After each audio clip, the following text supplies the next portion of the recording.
आषाढी एकादशीचा उपवास म्हटलं की साबुदाणा खिचडी, वडा किंवा शेंगदाण्याचे पदार्थ हमखास बनवतात.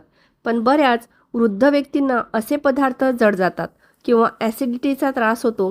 अशा वेळी हे हलके, मऊ आणि अगदी कमी तेलात बनणारे उपवासाचे आप्पे हा एक उत्तम पर्याय आहे. हे पचायलाही सोपे आहे, त्यामुळे लहानांपासून मोठ्यांपर्यंत सगळेच आवडीने खाऊ शकतात. या रेसिपीत शेंगदाण्याचा अजिबात वापर केलेला नाही, त्यामुळे ज्यांना उपवासात शेंगदाणे टाळायचे असतात त्यांच्यासाठी ही रेसिपी अगदी योग्य आहे. मी खात्रीने सांगते, नेहमीचे तेलकट उपवासाचे वडे बनवण्यापेक्षा असे हेल्दी, मऊ आणि चविष्ट आप्पे बनवले तर घरातील लहानांपासून मोठ्यांपर्यंत सगळेच आवडीने खातील. आणि या मऊ लुसलुशीत आप्पेसोबत खाण्यासाठी आज आपण एक झटपट आणि चविष्ट उपवासाची चटणी देखील बनवणार आहोत. या चटणीमुळे आप्याची चव आणखीनच खुलून येते आणि प्रत्येक घास अगदी तोंडात विरघळल्यासारखा वाटतो. चला तर रेसिपीला लगेच सुरुवात करूया. नमस्कार, मी रसिका. रस्सूची रसोईमध्ये तुमचं सगळ्यांचं मनापासून स्वागत. सर्वप्रथम गॅसवर एक जाड तळाची कढई गरम करायला ठेवायची. कढई हलकी गरम झाली की त्यामध्ये 1 वाटी भगर घालायचा. आता मंद ते मध्यम आचेवर सतत हलवत हलवत भगर छान भाजून घ्यायचा. भगर भाजल्यामुळे त्याचा कच्चेपणा पूर्णपणे निघून जातो आणि आप्यांना एक छान खमंग चव येते. त्यामुळे ही स्टेप अजिबात स्किप करू नका. मात्र भगर जास्त वेळ भाजायची गरज नाही. साधारण 1 मिनिट हलक्या हाताने परतून घेतला तरी पुरेसा होतो. भगर छान 1 मिनिटभर भाजून घेतला आहे. भगर बाजूला काढून ठेवू आणि याच कढईमध्ये अर्धी वाटी साबुदाणा घालूया. तोही मंद ते मध्यम आचेवर हलवत हलवत भाजून घ्यायचा आहे. भगर आणि साबुदाणा एकत्र भाजल्यापेक्षा असं वेगवेगळं भाजले तर दोन्हीही सारखे आणि व्यवस्थित भाजले जातात, कारण दोघांचाही भाजण्याचा वेळ आणि पोत थोडा वेगळा असतो.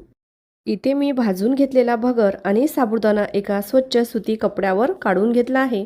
हे ताटामध्ये काढलं असतं तर गरम असल्यामुळे ताटाला थोडासा ओलावा येतो आणि त्यामुळे हे परत मऊ होण्याची शक्यता असते. म्हणून अशा पद्धतीने कपड्यावर काढून ठेवले तर भगर आणि साबुदाणा छान कोरडे कुरकुरीत राहतात आणि त्यांना अजिबात ओल येत नाही. साबुदाणा आणि भगर गार होते तोपर्यंत आपण एक झटपट उपवासाची चटणी बनवून घेऊया. त्यासाठी इथे मी ओल्या नारळाचे काप, थोडीशी कोथिंबीर, थोडेसे शेंगदाणे, चवीपुरतं मीठ आणि दही घेतलं आहे. या सर्व साहित्याचं अचूक प्रमाण मी डिस्क्रिप्शनमध्ये दिलं आहे. जर तुम्ही पित्तामुळे किंवा इतर कोणत्याही कारणामुळे शेंगदाणे खात नसाल तर ते या चटणीमध्ये घातले नाही तरी काही हरकत नाही. शेंगदाण्याशिवाय ही चटणी खूप चविष्ट लागते. मी आधी हिरवी मिरची घालायची विसरले होते, त्यामुळे आता 2 हिरव्या मिरच्या घालत आणि यानंतर आवश्यकतेनुसार थोडंसं पाणी घालून ही चटणी परत फिरून घेतली आहे. चविष्ट उपवासाची चटणी तयार झाली आहे. आता या चटणीसाठी खमंग फोडणी तयार करूया. त्यासाठी फोडणीच्या भांड्यामध्ये 2 चमचे तेल छान कडकडीत गरम करून घेतलं आहे. यामध्ये जिरं, कढीपत्ता आणि सुकी लाल मिरची घालून खमंग फोडणी तयार करायची आहे. माझ्याकडून चुकून फोडणीत मोहरी पडली, त्यामुळे तुम्ही जर ही चटणी एकादशीच्या दिवशी किंवा उपवासासाठी बनवत असाल तर फोडणीत मोहरी घालू नका. त्याऐवजी जिरं, कढीपत्ता आणि सुकी लाल मिरची घालून खमंग फोडणी तयार करा. भाजून घेतलेलं भगर आणि साबुदाणा आता पूर्णपणे गार झाला आहे. आता हे दोन्ही एकाच वेळी मिक्सरच्या भांड्यामध्ये घालून पीठ तयार करून घेऊया. पीठ खूप बारीक किंवा खूप जाड ठेवायचं नाही. मध्यम भरडसर पोताचं पीठ दळलं तर आप्याचं टेक्स्चर आणि चव दोन्हीही खूप छान लागतं. आता याच मिक्सरच्या भांड्यात 1 वाटी ताजं दही घालायचं. त्याच वाटीने अर्धी वाटी पाणी घालायचं. हे मिश्रण पुन्हा एकदा मिक्सरमधून छान फिरवून घ्यायचं, म्हणजे पीठ आणि दही व्यवस्थित एकजीव होईल. मिक्सरमधून फिरून घेतलेलं मिश्रण आता एका भांड्यात काढून घेऊया आणि साधारण 5 मिनिटं बाजूला ठेवूया. तोपर्यंत आप्यासाठी लागणाऱ्या भाज्याची तयारी करून घेऊया. इथे मी एक ताजं गाजर घेतलं आहे. ते आधी स्वच्छ धुवून त्याची सालं काढून घेऊया. आज आपण हेल्दी उपवासाचे आप्पे बनवत आहोत. आप्यांना छान नैसर्गिक गोडवा, सुंदर रंग आणि पौष्टिकताही मिळते. आता हे गाजर आपण बारीक किसून घेतलं आहे. गाजर खूप जाड किसू नका. बारीक किसलं तर हे पिठामध्ये छान मिसळतं आणि आप्याचा पोतही खूप छान येतो. त्यानंतर एक कमी तिखट हिरवी मिरची बारीक चिरून घ्यायची. तिखट कमी खायचं हे पूर्णपणे तुमच्या आवडीनुसार आहे. लहान मुलांसाठी बनवत असाल तर मिरचीचं प्रमाण कमी करू शकता. आता थोडीशी ताजी कोथिंबीर बारीक चिरून घेऊया. उपवासामध्ये ज्या भाज्या तुम्ही खात नसाल त्या अगदी स्किप करू शकता आणि ज्या भाज्या तुम्हाला चालत असतील ते ॲडही करू शकता.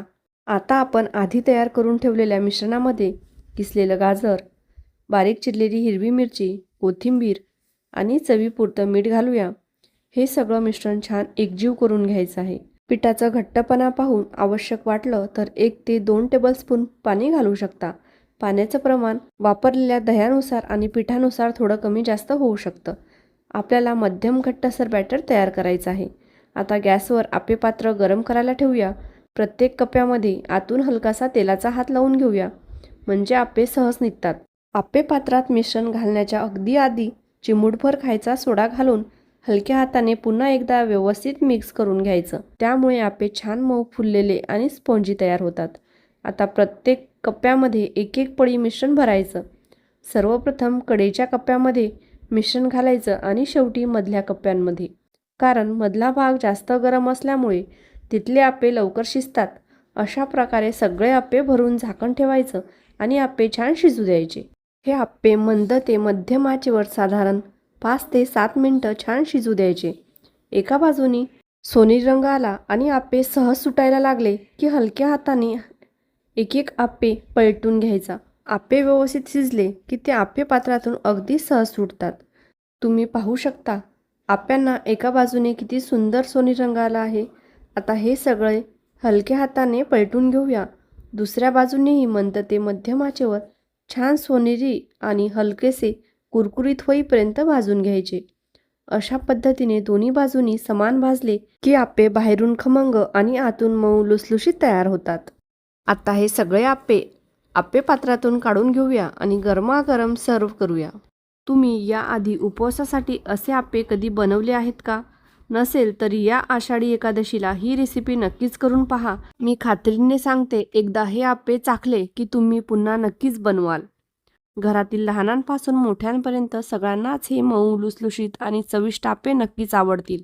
व्हिडिओ आवडला असेल तर एक लाईक जरूर करा. तुमच्या मित्रमैत्रिणी आणि कुटुंबियांसोबत शेअर करा. चॅनलला नवीन असाल तर सबस्क्राईब करायला विसरू नका आणि अशा सोप्या, चविष्ट आणि हटके रेसिपीज पाहण्यासाठी बेल आयकॉनही प्रेस करा. पुन्हा भेटूया अशाच एका नवीन आणि स्वादिष्ट रेसिपीसोबत. तोपर्यंत काळजी घ्या, आनंदी राहा आणि स्वादिष्ट पदार्थ बनवत राहा. धन्यवाद.